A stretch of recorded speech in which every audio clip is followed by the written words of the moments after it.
1 বছরের বড় ছোট। 4 বছর পর আমার আম্মা কনসিভ করে। আচ্ছা, তখন সবার মন খারাপ হয়ে গেছে যে এখন কিভাবে, কারণ আমার বড় বোনের অলরেডি বিয়ে হয়ে গেছে, আমার বড় বোনটা অলরেডি বিয়ে হয়ে গেছে। একটা মান সম্মানের বিষয় একটা। হ্যাঁ, তখন আমার মামা আবার MBBS ডাক্তার ছিলেন রেলওয়েতে, ওনার কাছে নিয়ে গেল, তো উনি বলল যে সময় নেই এখন, আর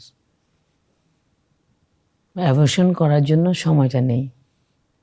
এগুলো আপনি বড় হয়ে জেনেছেন না? আমি বড় হয়ে জেনেছি।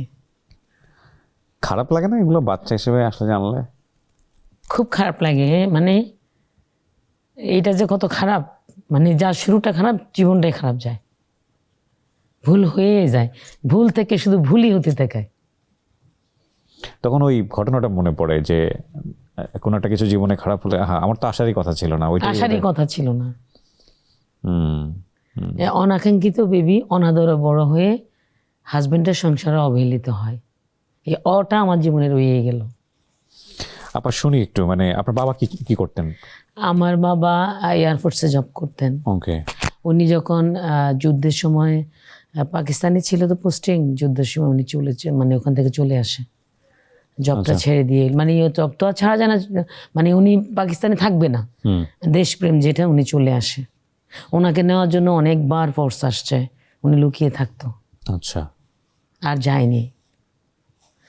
তারপরে ব্যবসা বাণিজ্য, আমাদের একটা পৈতৃক বিজনেস ছিল, মুদ্রণ ব্যবসা। ও আচ্ছা, হাজীগঞ্জে প্রেস, ওই যে অক্ষর বসিয়ে বসিয়ে লেখা হতো কালি লাগিয়ে, সেটা চাঁদপুর কচুয়াতে, হাজীগঞ্জে।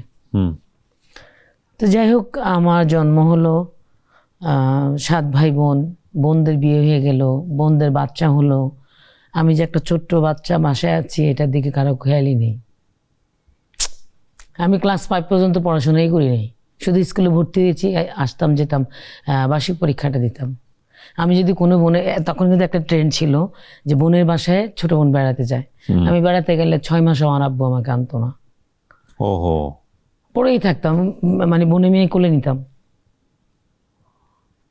বুঝতে পারছেন আপনি? হ্যাঁ। এই বাচ্চাটা পড়াশোনা লাগবে না, ও পড়বে না।